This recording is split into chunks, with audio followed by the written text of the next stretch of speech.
Raomal Perera is a veteran of multiple entrepreneurial ventures and an adjunct professor of entrepreneurship at INSEAD, where he currently teaches and studies design thinking, entrepreneurship, innovation, and the management of rapidly growing companies.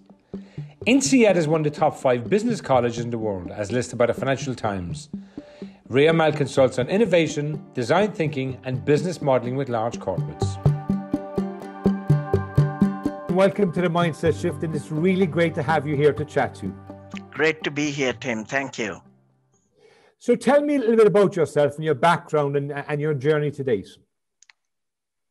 So that's going back many years. So as you may have figured out, I'm from Sri Lanka. I was born in Sri Lanka. And I moved to England when I was 18 to study. In fact, I moved to Wales, Swansea, to study electronic and electrical engineering. And then I started working in England. I met my wife, who's an Irish girl, and we moved to Ireland. So that's a short synopsis of the journey. If you wanted to just dig in a little bit deeper, so my father was a doctor, so I came from a medical family. And it so happens that I have 2 brothers who are doctors as well. And then I have another brother who's a lawyer, and I was the engineer. And people always wondered why I didn't go into medicine, because my father himself came from a family of doctors. There were 4 doctors in his family. So there was some pressure, but my father always say, do what you like to do. So I went into engineering, and I wanted to study electronic engineering, and hence at a very young age, I moved to study in Wales at Swansea. So talk to me about growing up in Sri Lanka. I mean, you had obviously 3 other brothers. Had you any sisters? No, we just 4 brothers. So very male. 4 sons, 3 brothers and myself. Yeah. So a very male-dominated house in your young formative years. Yes, very much so. In fact, my grandmother had 14 grandsons and no granddaughter. So my daughter was the first girl in the family, and my mother was just so delighted. That's incredible that your grandmother had 14 grandsons. I know grandsons. So your daughter is very privileged, obviously, and has been spoiled all her life because she's. Yes, well, since then there have been a few more girls in the Pererea clan, but yes, and then we lived, all the houses were next door to each other. So it's like, if you were to imagine like the Irish farms, so all the grandsons would have been all there, and we used to play with each other, and it was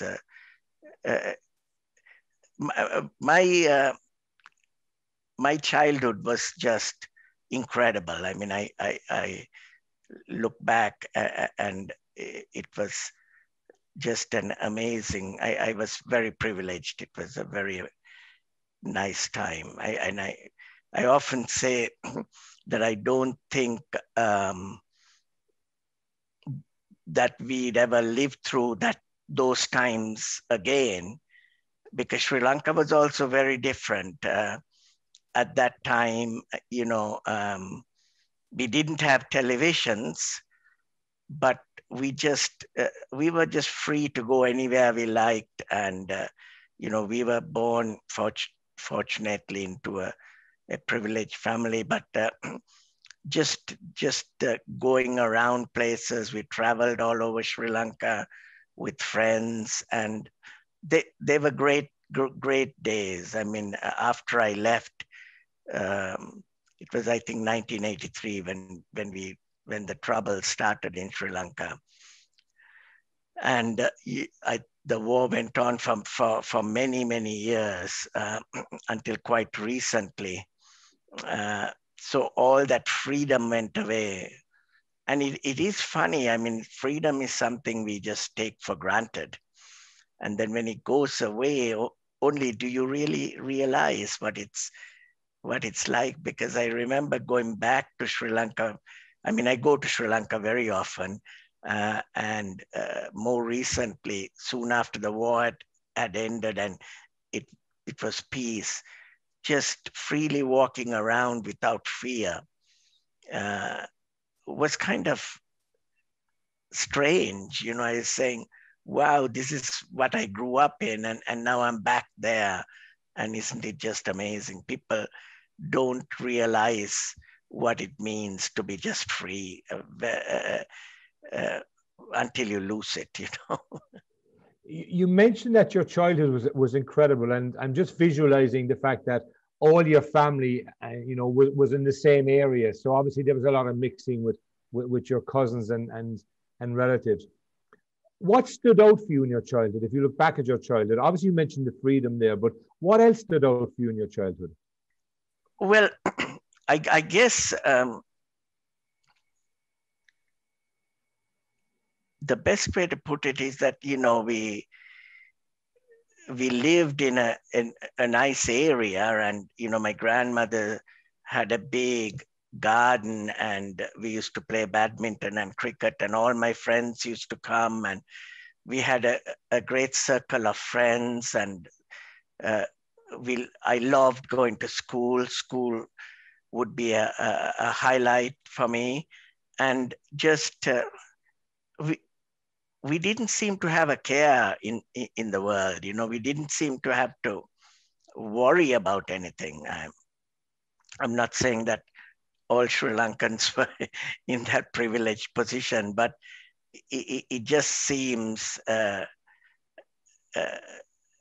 just unbelievable. You know, it's when I look back on it now, I mean, and yet they were the simple pleasures in life, right? So, as I said, we didn't have TV. The first time I saw TV was when I came to England in 1976. So we didn't have these video games or any of that, but it was all physical activities: playing cricket, playing badminton, playing chess. You know, friends would jump over the wall, come to my grandmother's house. Grandmother's house had huge verandas, and they would be playing there in the veranda, you know, the sun shining, and it's as close to paradise as you could get, you know. You mentioned on a couple of occasions that you were from a privileged background, and were you aware in your early years in Sri Lanka, you know, up to the time you left at 18, that there was another background other than the privileged background? Or was it just the fact that you were in this background and it was just normal to you to be in this background? And I suppose it wasn't privileged in the sense of like being a politician, but it was privileged in the sense that my father was well known and well loved as a doctor. And therefore he had many friends.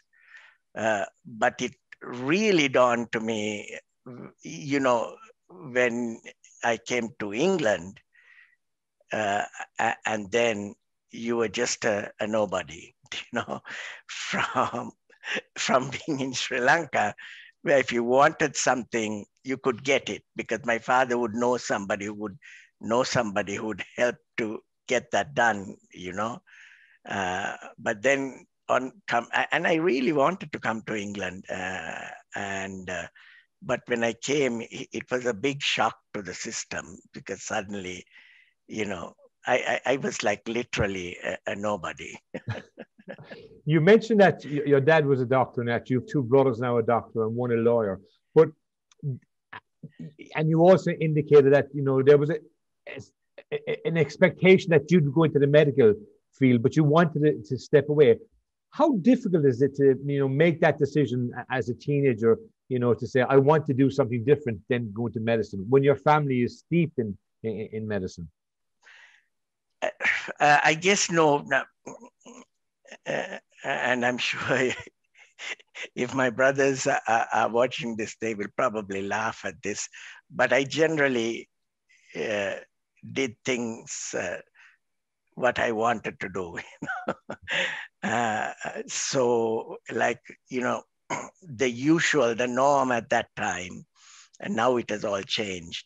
The norm at the time was, you went to England for your postgraduate studies. So my father came to England to be, after he had first graduated as a doctor, and then he became a specialist by coming to England and doing his postgraduate studies. So that was the norm. But I kind of went against the norm, saying, I wanted to do my undergraduate studies. And I did that all on my own, in the sense that first of all, I applied to all the universities myself and got the admittance. And then I went to my father and said, look, I have a place I'd like to go, So, and my father really didn't stop. He was a strict disciplinarian. I mean, when I look back on it, I'm not the same in that sense. But the one thing that mattered to him was education. So he really didn't matter.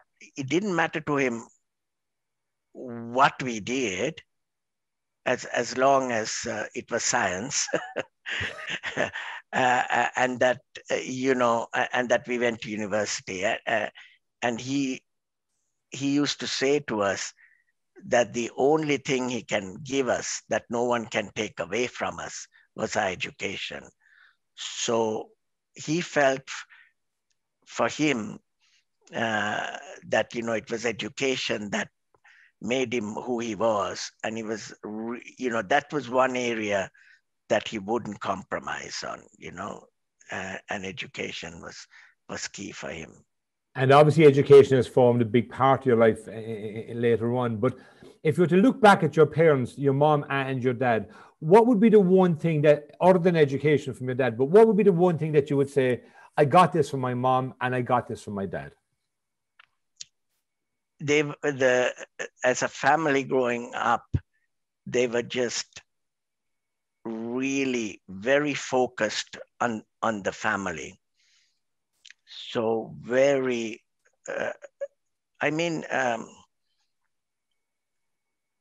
my father was, and my mother as well, they were totally crazy about us, they were very strict, but at the same time, the whole world revolved around just that, our small family unit.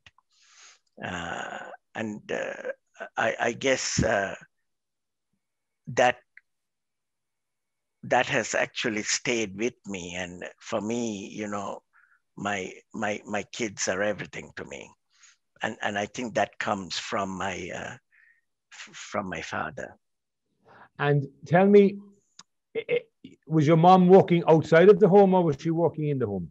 No, she was a homemaker, yeah. So as a homemaker, when you came in from school, your mom was there. Like, obviously, we have different visions of Sri Lanka, but how important was her role in your upbringing? I suppose very, very important. My mom would be, my father was really strict.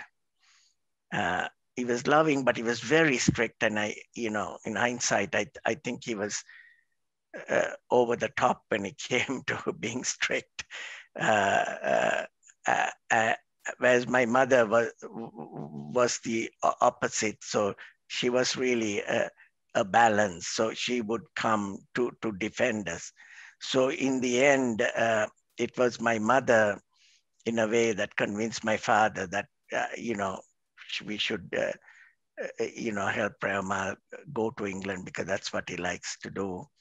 My mother also was, sadly, she passed away 2 years ago, but she's a very devout Catholic. My father was also very devout, but my mother would be to the extremes.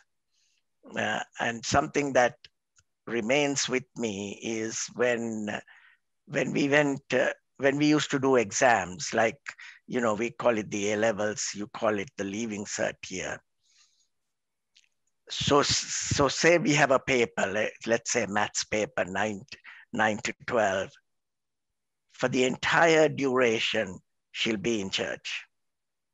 So imagine doing 10 papers. She will be in church praying the rosary for us. I mean, that was her faith, really amazing woman. That's an amazing story, and God rest her soul that she has passed on. But it's a great sign of her love, obviously for her children, but also her love for her faith. That she would spend the time, as you say, praying and saying the rosary while you were doing the examinations. And it's a nice memory to have, Raomal, of your mom. That when you were at your most vulnerable, because doing examinations in your A levels is critical because the pressure, and obviously you want to be an electric engineer, so you've got to get good results. And here your mom supports you in the best way she can, which is by practicing her faith to the best she can. And it's, I mean, I just visualizing your mom inside in the church praying for 3 hours while you're doing the exam, and you could have probably finished the exam in 2.5 hours with, on some days, and your mom would still say for the 3 hours. I know. you know at the time it didn't register, as children. It's now kind of looking back, we say, wow, I mean, now, people say, say a prayer. I mean, we are still very religious, but, we say a prayer, and then we'll say a prayer, and it'll probably be 5 minutes. And then it's then that it dawns on you, wow, that was some commitment. Yeah. An amazing lady. Yeah. So she helped your dad, then come to the realization that Raomal needs to go to the United Kingdom. And you ended up as an 18-year-old in Wales, you said, right? So, yeah. And you talked earlier about the transition from, Sri Lanka, where life was great, into and you've been somebody of some relevance to being in the UK, and you're nobody. How do you deal with that? Because you're a long way from home. Yeah, and it's interesting because actually I had a choice of London or Wales, but my parents felt that I was probably safer in Wales than in London, so they sent me to a campus university, which was very nice, and you soon get used to it. You do have a lot of freedom, which was the nice part. We didn't have as much freedom, and this seems to be contradicting what I said, but growing up, my father was very strict. So we didn't really have that much freedom in terms of what we did, because, he was really focused on our studies. So he really didn't want us going to any nightclubs or any of that sort of stuff. Just focus, get your studies, and then after that, you can have all the fun in the world. Was his. So coming to England gave me that freedom, and I think I kind of enjoyed that piece, and I had a great time at Swansea, and really made lots of good friends, and it was a very enjoyable time. And you obviously successfully completed your primary degree. Did you do a postgrad, or did you just go into the working world from college? No, I didn't do a postgrad. I went into the working world, and that was quite a challenge, because I was a foreign student. Nowadays, they didn't have it then, but nowadays, if you're a foreign student, it allows you to work for the first 2 years. Many countries give you that, a special visa. At that time, there wasn't, so you needed a work permit. So you could be applying for a job, and you needed a work permit to get the job, but you can't get the job without the work permit. So it was quite a challenge to get my first job. And I still remember this because I got a job at British Leyland, you know, the car company. And the guy who I got to know quite well afterwards, who hired me, actually said to me, he felt sorry for me. Because I suppose, you know, when you've done about 25 interviews and all saying no, you know, he said, oh my gosh, I better give this guy a chance. But it really changed my fortunes then after that. Isn't that a very interesting story that, you know, somebody who at this stage, when you look back in your career, has been exceptionally successful career, and yet you needed somebody in British Leyland at an early point in your life to give you a break. And it's a great lesson for people, you know, in that if we persevere, if we just stay with our journey, we may get the result in the end. And sometimes, sadly, people don't stay with it. They decide to take a different course. But it's great to hear that after, you know, 25 or plus conversations with people who are saying no all the time, that somebody had the courage and the bravery or the kindness, whatever it was, to give you that first opportunity. And what was it like then in your first career, you know, your first job? What was that like for you? Yeah, and oh, by the way, you know, throughout my life, I've had these people who've given me these breaks. And that's why I often say one of the things when I'm teaching now, and for me, I'm now reflecting back on my life. At the time, I didn't realize it, right?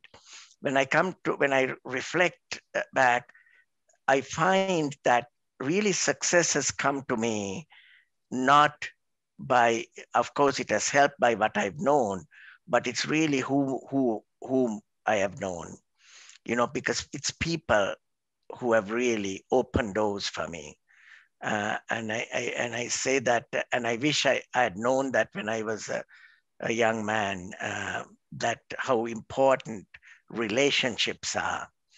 So going back to your question, yes, so I was hired as an electronic engineer, and I was really hired for British Leyland, and they had spun off a company called, excuse me, British Leyland Systems that handled all the computing. And they hired me really to help with the electronics. But the computers really didn't need anybody because, you know, they were all at that time DEC, Digital Equipment Corporation computers. And then they had maintenance. So there were people, service engineers. So BL really didn't need somebody like me. And I found really getting bored.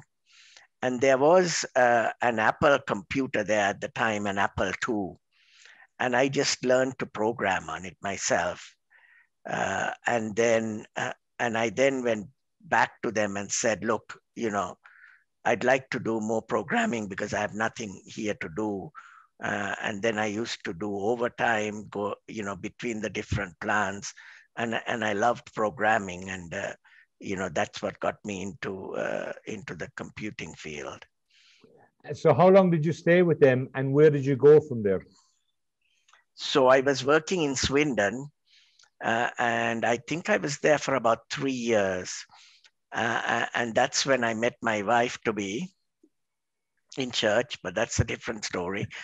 And then we were about to buy a house in Swindon when I got a call to say that there was a job in Ireland and they were setting up an R&D and would I like to go and interview? So I came over to Ireland, to Cork, to interview when I got the job. So we were there for about 3 years, I think, in Swindon, and then we moved to Cork. So you talked earlier about people and the importance of relationships, and you just mentioned briefly that you met your wife in church, which is a different story. Can you just share some of that story with us? Yeah, I mean, yeah, my wife's always been my rock. So I met her in church. I'd gone for a prayer prayer meeting. And it was my mother who said, you need to go to the prayer group. So I went to the prayer group, and she was a leader in the prayer group. So she said, she used to, organize everything. And one day she said, I don't know what she said, but I said, you only talk to me when you want me to do something, like, move chairs. And I think it gave her a bit of a shock. And then we got talking, and then we started to go out with each other. Yeah. So your mother was responsible for getting you to Swindon, and also for getting you to meet your wife by asking you to go and keep in contact with your prayers and your faith, which is a nice gesture of your mom, It was, though, of course, it wasn't very well received back at home, because, they always wanted me to come home and marry a Sri Lankan. So marrying an Irish lady wasn't. My father was very upset at first, until the grandchild was born. And then you came to Cork. So you couldn't have come to a better place now, Raomal, because as a Cork man, it's the greatest place in the world. So you were very fortunate that your first entry into Ireland was to Cork. That's completely different to Swindon, when you moved, So what was it like for you coming back into Cork? We loved Cork. And it's interesting you should say it's completely different, because I'm not too sure my children would understand the difference. But in when was it that I moved to Cork? 1983. Cork couldn't have been more different than England. It was so different. It was a very small place. Just a side story. So, when you were going to the airport, once, I was queuing up, and then the lady says, oh, I have to take a break now. And she goes off for a tea, and 15 minutes later she comes back, and nobody seems to be worried about it. And whereas in England it was rush. So it was very different, and we enjoyed the slower pace of life. But that was a time when it took 6 months to get a phone line. So Ireland was a very different place. So I was fortunate to live in Ireland right at the early days of the Irish Industrial Revolution, and really see it grow, from people. Even my kids don't believe me when I say that it took 6 months to get a phone line at that time. It's just amazing success story. And who did you work with in Cork? I worked for a company called CPT. Okay. They were developing word processors. They were number 3 in the world. I used them as a case study in my class because, it's amazing to see. They were so successful. And then suddenly the PC comes, and there is no room for a standalone word processor anymore. And it, like a tsunami, just completely wiped out that market, and I always talk about the need to see what is happening, what are the trends out there. It's interesting that you, as you talk about the company, that, as you say, it's in a dominant position in a global scale, and practically overnight it's completely wiped out. And it's amazing. Isn't it amazing? It's amazing that sometimes it's just amazing that we see that we just don't take enough notice of them, or we don't observe them, and in a case like that, it just wipes our business out. It does, and you people, to really appreciate it, sadly, you have to be part of it to really understand it, because otherwise it just seems a bit like a movie. We had a stamp issued in Singapore with our equipment. We were that strong, as a company. The number 1 was IBM, Wang, and then CPT. So the company was doing very well, and then this came about. And you know, were you with the company at the end, or had you moved before its end? No, I was there, and then I was made redundant. Then they offered me a job to go to the US to work for them because they closed the Irish operation. But I chose not to go there. And so, what was your next move? The next, so this was if I was to look at a turning point in my career, it was a big shock to be made redundant, right? Uh, uh, but it was the best thing that happened to me when I look back, because it forced me. My next move was I became a consultant and I moved to Holland. But it then gave me the confidence that I can work on my own, that I don't have to work for a company. And really, if that hadn't happened with my redundancy, I don't think I would have been an entrepreneur. Maybe I would have, but that was in my career a pivotal moment. But at the time, you know, with just one child, a mortgage, I bought a house recently, and then to lose your job, and my wife was a homemaker, that was a big shock to the system, huge shock. That was very difficult, Raomal, because as you say, you've a young family, you've moved to Cork for this opportunity, you've a mortgage, and you know your wife's a homemaker, so all the pressure financially is on you to generate the income, and then it's all taken away. And again, it's in the 80s, you know, so it's at a time where, you know, it's like the start of the Industrial Revolution, as you call it in Ireland. So it's not the same as it has been in the last 10 or 15 years for people, you know. So it was a very tough time. But the pivot that you made into consultancy really is a pivot that has actually fundamentally changed your career since then. Yes, yes. And again, you know, there was a job going, and I applied for it, and I got that, and I moved to Holland to work for this company. And the other thing, though, I suppose you're young, and I think when you're young, you don't have as much fears as you get old. As you get older, I think you get more fearful. So when I'm reflecting back on my career, uh, while there was a shock, I didn't necessarily wasn't as fearful about trying something new. Interesting enough, I would be a little bit more fearful now than when I was uh, that young, you know.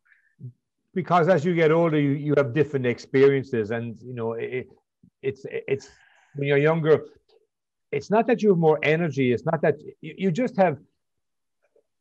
You're forced into it too, I suppose, Raomal. You know, you are forced into a situation where you have no job now, so you've got to make a decision to do And something. then you just deal with it, you know. And you just deal with it. And there was no procrastination. And I often say, even my first job when I worked at Swindon, the first job there, I was living in London, so I just took all my worldly possessions, put it all into a bag, and took a train to Swindon, left the bag in the luggage room, and went looking for a place to spend the night to start the job the next day. I can't imagine doing that now. Do you know? Yeah, well, I don't think all your belongings would fit into one bag at this stage anyway. So talk to me then about, you know, your professional career obviously went down, you know, a very successful route, but you became very focused on education at one point. So where was that transition for you? Oh, that transition actually came only afterwards, you know, after I had finished my journey as an entrepreneur. And there is an interesting story around that, because one of my investors, because I really, never thought that I would be in education. I never ever, if somebody had asked me that, uh, you know, 20 years ago and said I would be a professor at a university, I would have really laughed because it was not part of the plan. Okay. So it happened quite by chance because my investor had been asked by the head of the entrepreneurship at INSEAD. INSEAD is one of the top business schools, right? Whether he could select somebody to use as a case study. And Richard picked me out of his portfolios of companies. And so I went as a case study to talk to the students at INSEAD. And the professor liked me, liked my style, and he kept inviting me back to his classes. And he said to me, you're an exception. We don't normally, excuse me, call the entrepreneurs over and over again, but the students keep recommending that we call you. So, if you ever stop doing what you're doing, you should join us because we'd love to have that experience, the hands-on experience, which, we have all the academic excellence here, but it'd be nice to have some practical experience as well. So that's how I ended up teaching at INSEAD. I mean, I joined in 2008, and now, over 12 years later, I'm still teaching. So I must be doing something okay. And I enjoy it, actually. I really enjoy it. And in hindsight, I wished I had spent more time on my education. I found education as a means to an end, but never took it seriously. And now I wish, being on the other side, the importance of, good quality education. So you've made a transition now into INSEAD, and talk to me about the first day, because you've been a very successful entrepreneur. You've run a very successful, career up to that point now, but you've made a decision to pivot into education, and INSEAD is your outlet for that. So talk to me about your mindset at that point in time, and were you in a positive situation, or how did you feel about making that transition when you had the opportunity in INSEAD? That's an interesting question. And that wasn't really a conscious, I'm going to work at INSEAD. It's just that I said, yeah, that sounds interesting. I'll try it. And I thought it was easy. A friend of mine, and I didn't realize that I was insulting him, but I remember a friend of mine who was a teacher at Gonzaga said to me, Raomal, what are you doing now? And I said, oh, by the way, I've retired and I've decided to become a teacher. So, and he's a teacher. So I thought it was an easy task, that take what I know and just talk about it, like what we are doing now. And that's easy. But it isn't as easy, when you're in front of a group of students who are very challenging. So, it took me a while to really understand the importance of, leading people to knowledge as opposed to just imparting knowledge on them, So that was an interesting experience for me, because I wasn't a trained academic. I mean, my son is a primary school teacher, and it is interesting even talking to him because, they're taught about how to teach. I didn't have that teaching, so I had to learn that. But I find that in my career, has been full of these learning moments, constantly having to learn how to do new things.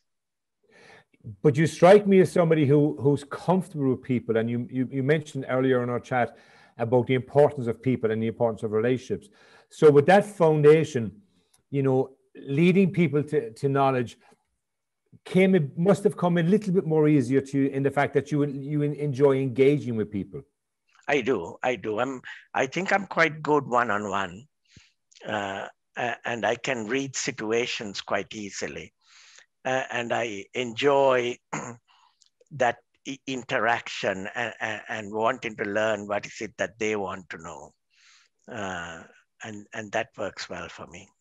So your students that you've experienced over the last 12 years, are they coming there by choice? Are they coming there from a career point of view? And how do you feel that you can support them in their journey? I suppose the students, they're coming purely by choice because it's INSEAD and it's an MBA class. So, and they're paying big bucks to get in there. So they have decided to take a year off to invest in education. So therefore, it's a cohort that is really focused on getting the maximum for themselves while they're there.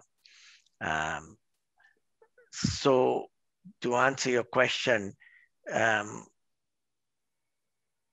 then it's really a question of trying to understand what it is that they want to get out of your particular course and making sure you can meet that requirement. And what's the particular subject you're focusing on? On entrepreneurship.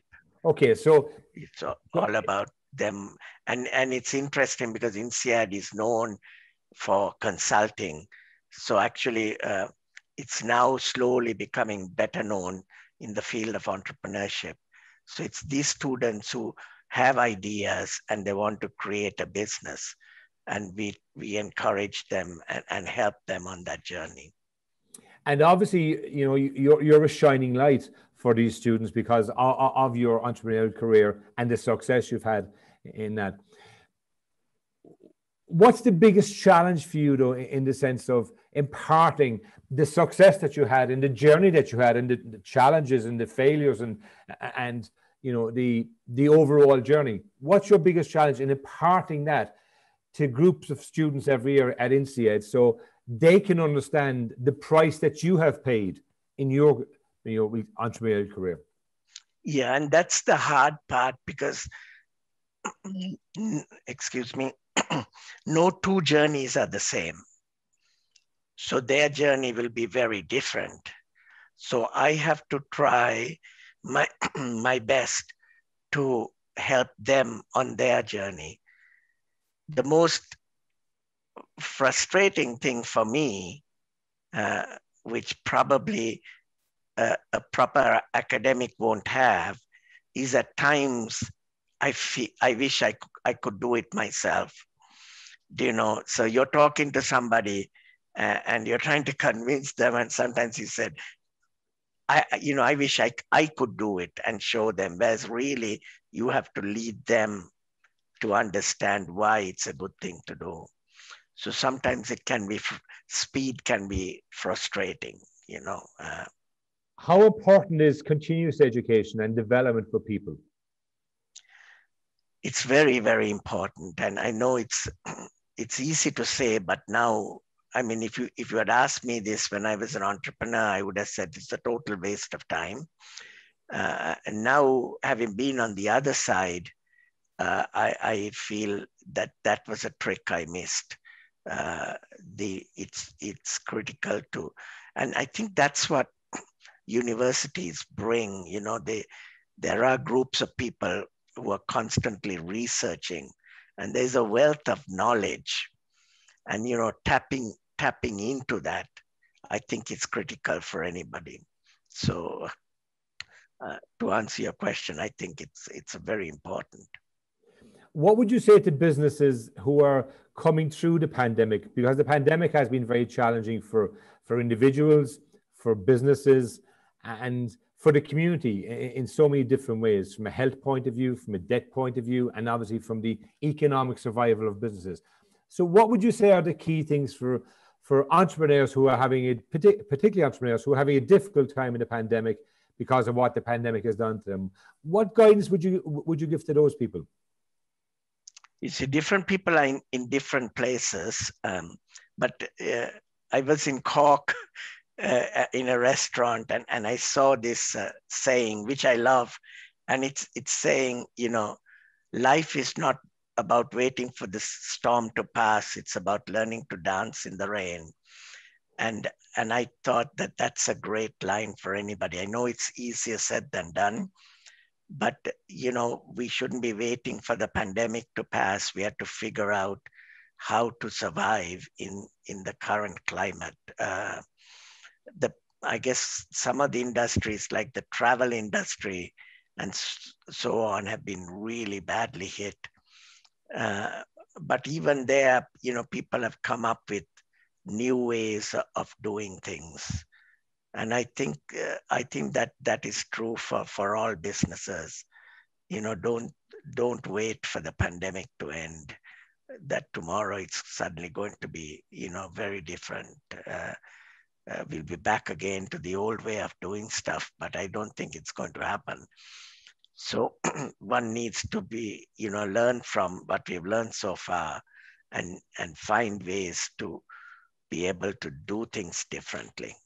I like the saying, particularly the dance in the rain, because, one of the things, sadly, for many businesses is that they are in a situation where they're hoping that this post-pandemic, it will all return to pre-pandemic. And, we talked earlier about, word processing businesses that, practically went overnight because of, of technological developments. So there are things will happen post-pandemic that will have major impacts. But as an entrepreneur, one of the things that, people would say to me regularly is that entrepreneurs are very creative and they're always looking for new things. Would you agree with that sentiment? Yes. And are they always looking for new things? Probably not. I don't know whether you could make a generalization around it. Entrepreneurs are good at mitigating risk. But I feel even when I reflect on my own journey, that a mistake I would have made is it's very easy to get comfortable. When things are going very well, it's so easy to get comfortable that it can get disrupted very quickly. I don't know whether entrepreneurs realize that. I certainly didn't. I love the musicals, and one of my favorite ones would be Joseph and the Amazing Technicolor Dreamcoat. And, great message there, the 7 years of bumper harvest and then 7 years of famine. I think, people need to, when you're on a high, that's the time you should prepare for the low as well. And I wish I had put that into my own journey in understanding, when things are going extremely well, then, be prepared as well for the rainy days. So just tease that out a bit more for me, because I think it's a brilliant point, Raomal. Yeah, I mean, you see, when you, for example, I always say to entrepreneurs, the best time to raise money is when you have money, right? Because then people are happy to give you even more. So the real interesting point about that, even if I reflect on my own journey, when things are really going well, you really get into a space of being very comfortable. I got into that space, and at some times you feel you can walk on water because everybody is saying how good you are. Actually, that is the time to actually stop and think and say, yeah, things are going very well, but what is it that we should be doing to keep, continuing to keep this, what's going well. I think, was it a guy from Intel who said only the paranoid survive. So you really need to have that paranoia around you as an entrepreneur. I also love musicals, and my favorite musical is Les Miserables. Okay? Oh, that's my best one. I love that. And there's a great song in it called I Dreamed a Dream, and some of the words in it go like, I dreamed a dream in times gone by. when hope was high and life worth living. And then it goes on to say, then I was young and unafraid, and dreams were made and used and wasted. And in a business sense, that's sadly what happens on occasions. The dreams of entrepreneurship and not realizing that there are curves, there are upward curves, there are curves that, that go in the opposite way. And it's to make sure that when you're on the upward curve, you're making the correct decisions, is my experience and my guidance to clients, to make the right decisions, that the curve maintains an upward trajectory. Because if you get complacent, if you take your eye off the ball, it's very easy for the curve to go quickly the opposite way. Yeah, absolutely. I love those lines, and I'll always remember Susan Boyle anyway, singing the song, and just that whole. I use that as an example of, and sometimes people judge you by your looks, and then when you're able to bring out the best in you, how it can all change. But yeah, a very true point. One of the things I remember when I was a young boy, I don't know who said it.